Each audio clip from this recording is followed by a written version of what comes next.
आज का ये एपिसोड शुरू करने से पहले एक छोटी सी बात। क्या आप भी अपना पॉडकास्ट बनाने की सोच रहे हैं? तो एंकर ट्राई कीजिए। ये पॉडकास्ट बनाने का सबसे आसान तरीका है। नंबर एक, ये फ्री है। नंबर दो, इसमें कई सारे ऐसे टूल्स हैं जो आपको अपने फोन और कंप्यूटर पर रिकॉर्ड और एडिट करने की फैसिलिटी देते हैं।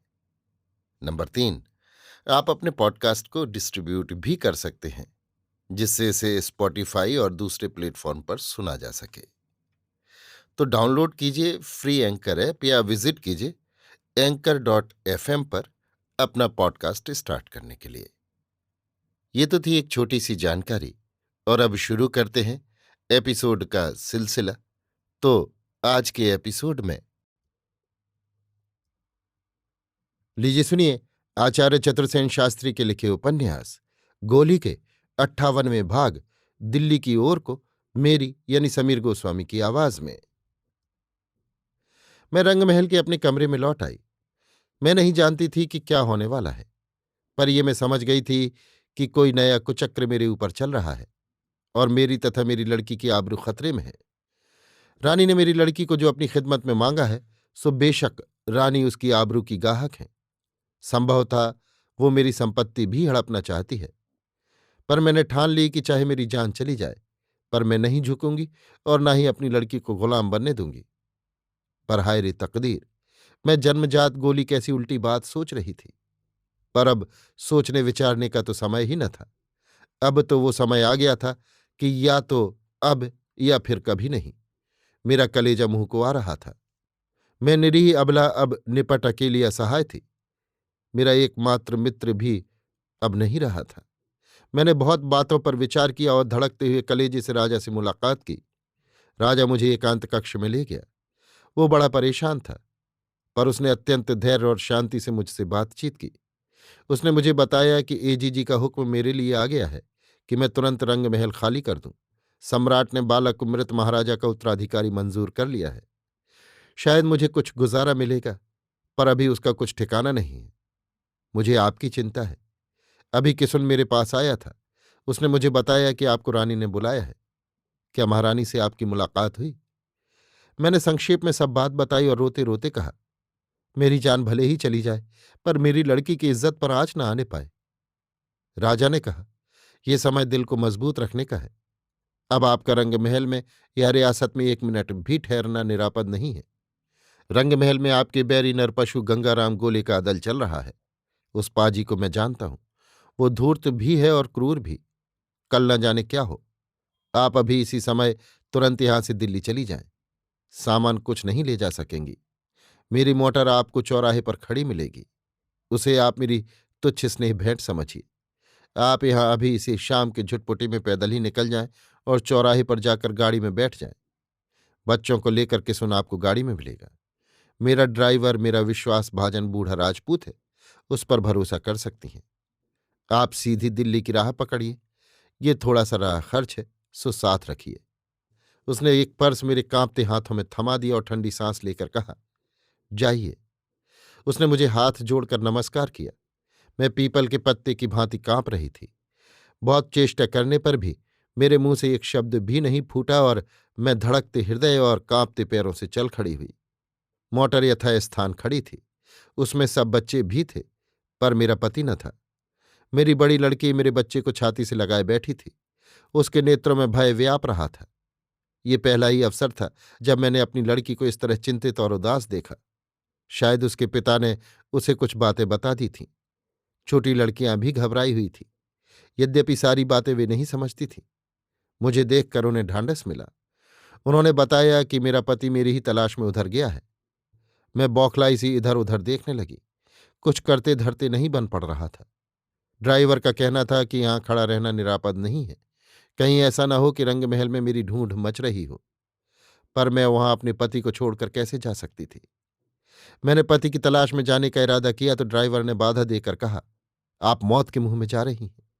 वो तुरंत चल देने के पक्ष में था और मेरे पति के लिए रुकना नहीं चाहता था। अभी मैं इस असमंजस में ही थी कि मैंने देखा 5-7 सिपाही मेरे पति को उसी की पगड़ी से बांध उसे पीटते हुए ही आ रहे हैं। देखकर मेरे मुंह से चीख निकलते निकलती रह गई। ड्राइवर ने मुझे खींचकर गाड़ी में ढकेल दिया और चिक डाल दी। वे लोग उसे मारते पीटते और धक्के देते ले गए। मैंने सुना वे कह रहे थे, बता कहाँ है तेरी लड़की और वो गोली, बता और जल्दी बता।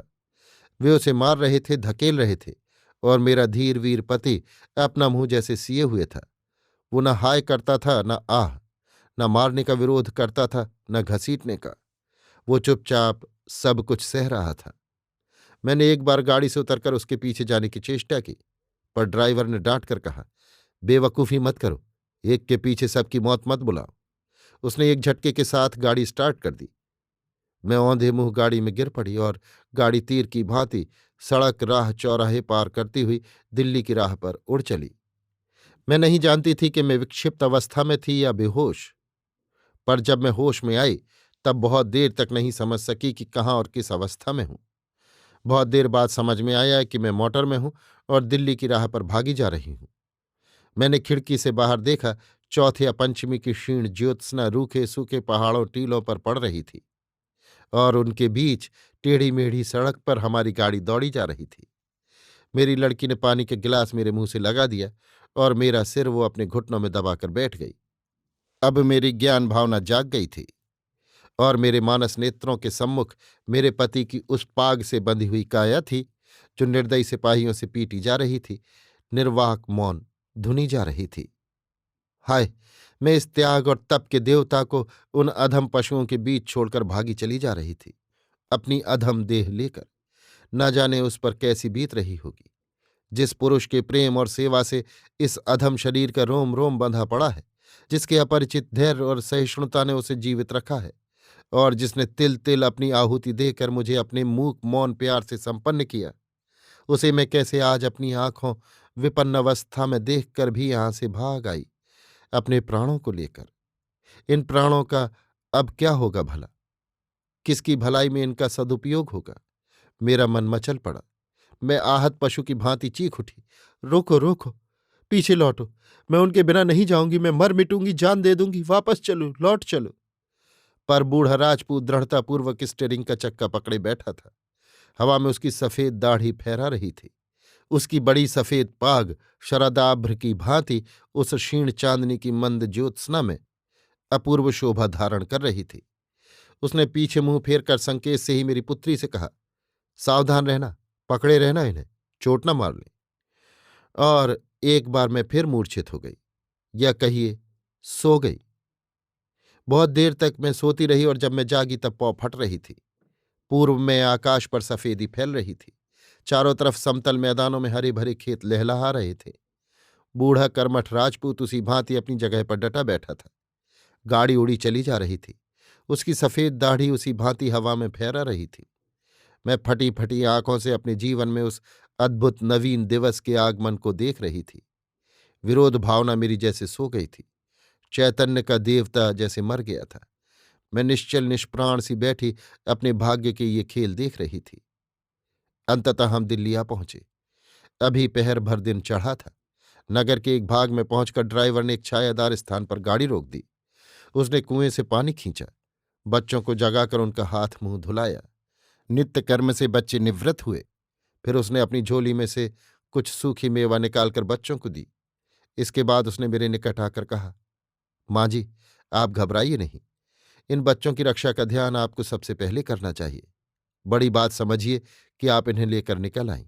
अब सब ठीक हो जाएगा। मैंने कहा, ठाकरा, मैं कैसे धीरज धरूं? उन्हें मैंने किस हालत में देखा था। मैं कितनी निर्दयी हूं कि उन्हें उस हालत में छोड़ आई। तुम ही कहो, ये कहाँ तक ठीक हुआ? उसने कहा, ठीक हुआ, आपकी लड़की की आबरू बच गई। उसने भेद भरी दृष्टि से मेरी ओर देखा, फिर धीरे से कहा, किशन सिंह को मैं ले आऊंगा। आप अभी इन बालकों को ठिया ठिकाने लगाइए। अन्नदाता ने मुझे हुक्म दिया है कि आपकी सेवा में मैं यहीं रहूं, सो मेरे रहते कोई चिंता न करें। उसकी बातों से मुझे ढांढस हुआ। अभी सलाह होने लगी कि कहाँ चलना चाहिए। भला इसी में थी कि हमें यथासंभव गुप्तवास ही करना चाहिए और अपने दिल्ली में आने तथा रहने का किसी को पता भी न लगने देना चाहिए। दिल्ली में मेरे वकील का घर था। वही मेरी संपत्ति की देखभाल करता था तथा मेरा कानूनी सलाहकार था।